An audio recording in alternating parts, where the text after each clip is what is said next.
Growing up in the mountains, my passion for skiing and snowboarding began at a young age. By the time I was 4 years old, I made my first attempt at skiing, and at 11, I ventured into the world of snowboarding. I dedicated countless hours to honing my skills in both sports, ensuring I knew exactly what I was doing, even when going at high speeds. One beautiful, sunny morning, after a night of heavy snowfall, approximately 60 centimeter, 25 inches, of fresh, powdery snow, two friends and I eagerly set out for an off-piste adventure. Equipped with our snowboards, we woke up early while the ski lifts were already in operation, allowing a few fellow enthusiasts to populate the slopes. Our off-piste excursions had gone smoothly thus far, but eventually we needed to return to the main slope system to reach the bottom station and catch the lift back up. Little did I know, this is when I would encounter Karen. We found ourselves amidst the deep snow, approaching a long, narrow, and relatively flat slope that led to the piste. Due to the fresh snow and the inherent height difference, we had to jump down a considerable distance of around 60 inches to access the piste. It seemed like a straightforward maneuver, especially since the softness of the snow minimized the risk of injury from potential falls. With caution in mind, my friends went ahead, leaping down and crossing the piste to continue off. Piste, taking a faster and steeper route towards the lift. I remained behind, ensuring their safety, before checking for any nearby skiers or snowboarders. Confirming ample space, I prepared to make the jump myself. Then, a scream pierced through the crisp mountain air. Fearful that an accident had occurred, I quickly scanned downhill, given that my stance as a goofy rider allowed me to face that direction. No accident was evident there, and I knew my two male friends off. Piste wouldn't produce such a high-pitched scream. Reacting swiftly, I executed a sharp turn, significantly reducing my speed, and glanced uphill to assess the situation. Instead of witnessing an accident, I was confronted by a woman clad in a pink onesie, shrieking like a banshee as she hurtled toward me at an alarming pace. You know those individuals who push their limits far beyond what they can handle. Well, she was a prime example. Gripping her ski poles nearly parallel to the ground, her legs spread excessively wide apart, seemingly preventing her skis from colliding and causing her to topple over like any ordinary person would. I couldn't help but be astounded by her ability to stay upright and thoroughly bewildered as to what was transpiring. Once I recovered from the initial shock of being pursued by a manic Teletubby, it dawned on me that if I didn't get out of her path quickly, she would crash into me. However, due to the sudden scream, my speed had already reduced and my front leg faced a daunting wall of snow. Thinking on my feet, I improvised by executing a small jump to gain momentum, shifting my front foot downhill and preparing for another turn that would lead me to safety in the deep snow. As I neared the edge of the deep snow, I noticed the woman abruptly changed her course, heading directly towards me if I were to continue descending. Reacting swiftly, I applied the brakes with all my might, causing her to tumble inexplicably even though our paths hadn't intersected. The force of my sudden stop sent a spray of snow cascading over her, an inevitable consequence when braking hard in powdery conditions. As I came to a halt, the impact of her pole against my head was a close call, but fortunately, I wore a helmet that provided some protection against injury. Still, in a state of shock, I remained seated, processing the bizarre encounter with Karen. She lay a few feet down the piste, still shouting at the top of her lungs. Despite the commotion, I could hear my friend calling out to check if I was all right. Assuring him that I was fine, I informed him that I had a situation to handle. One advantage of snowboarding is the ability to quickly get back on your feet after a fall, unless injured, of course. Skiing, on the other hand, poses more challenges when attempting to rise after a fall, with skis, poles, and limbs all intertwined.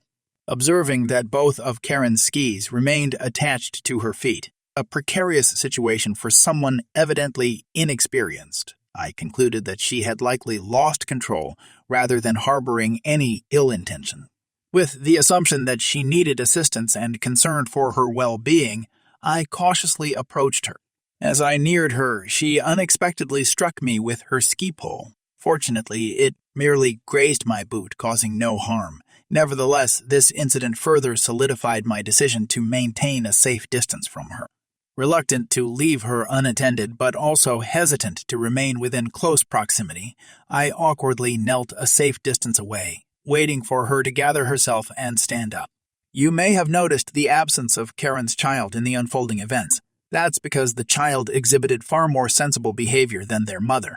Speeding down the slope while still maintaining control, the child approached us, slowly, tears streaming down their face due to being left alone.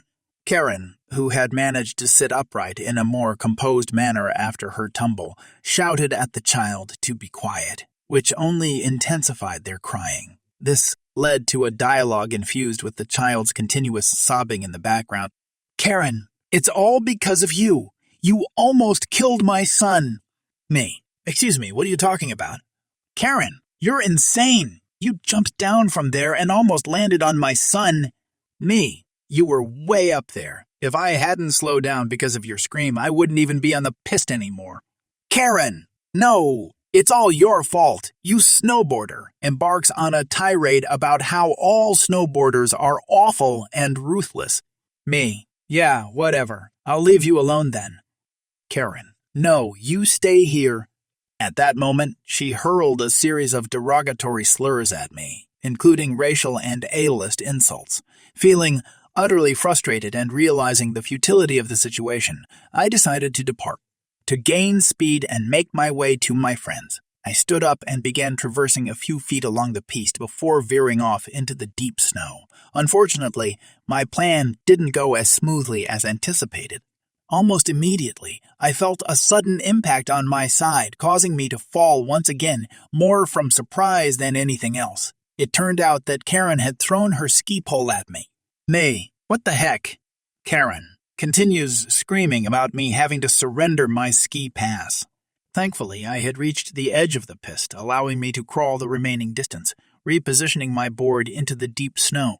Without hesitation, I rode off, knowing that the steepness of the descent would deter Karen from pursuing me, and the best part, I had no intention of returning the ski pole she had launched my way. Instead, I carried it with me for a short distance before leaving it in the middle of the mountainside.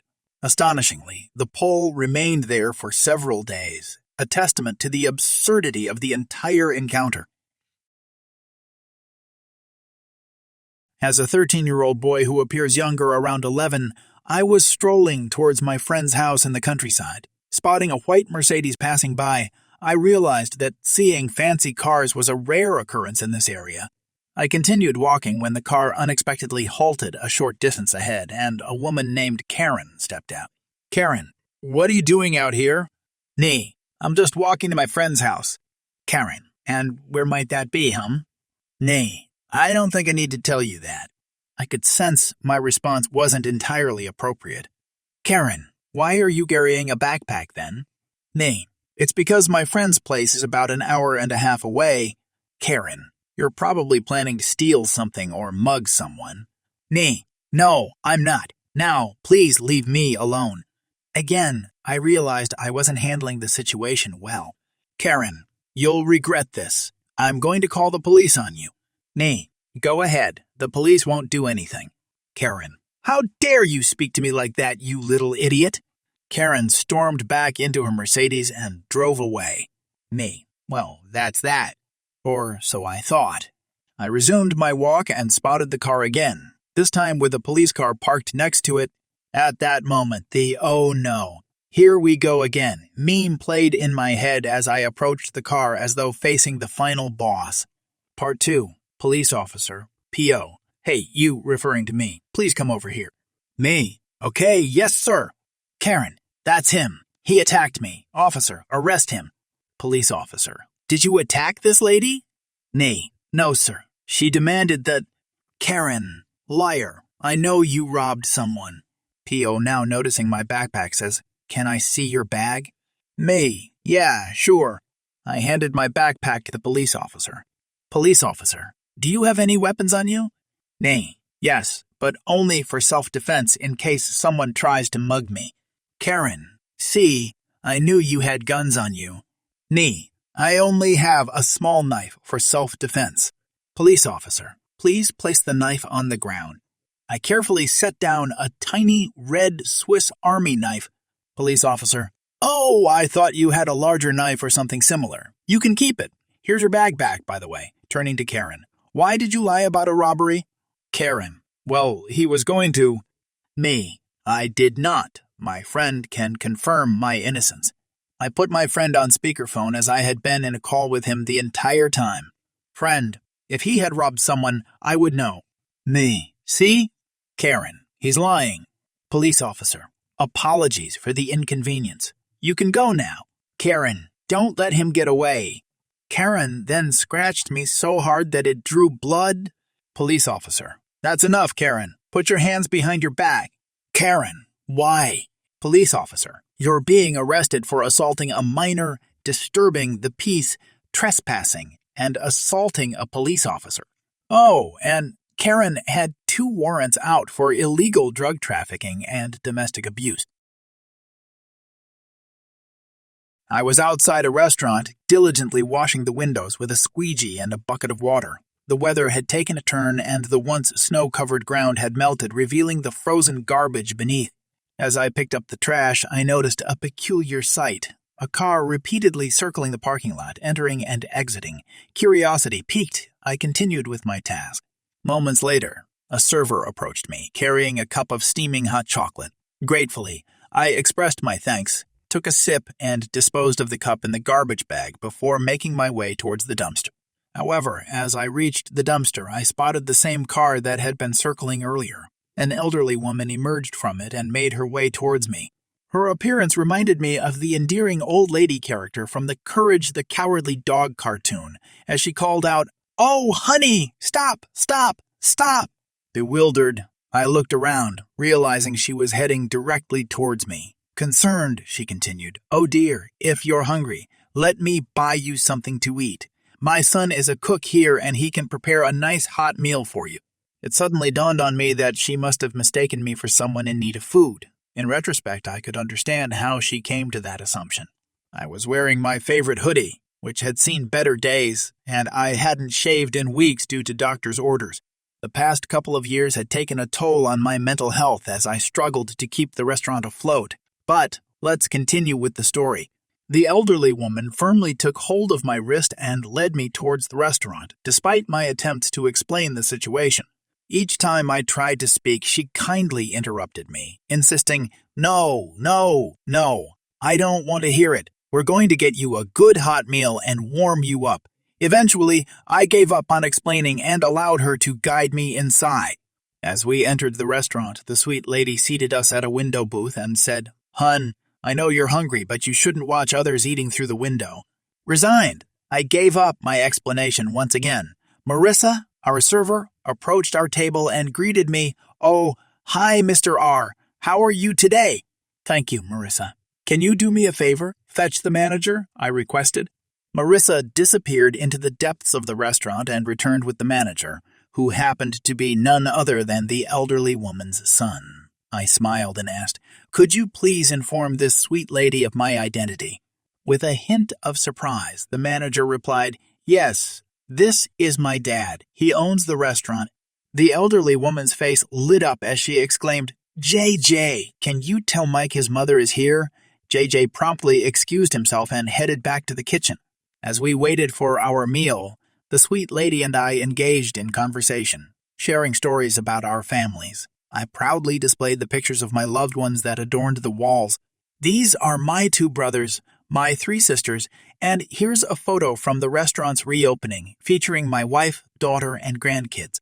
In turn, the sweet lady shared pictures of her own children, brothers, and sisters. Overwhelmed with gratitude, she expressed her sincere apologies for mistaking me as someone in need.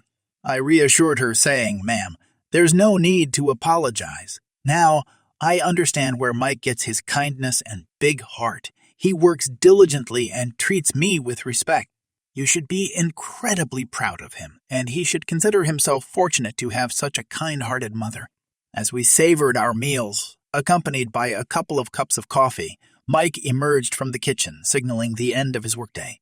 I smiled and suggested that we could meet again in the future, emphasizing that his mother would always be welcome.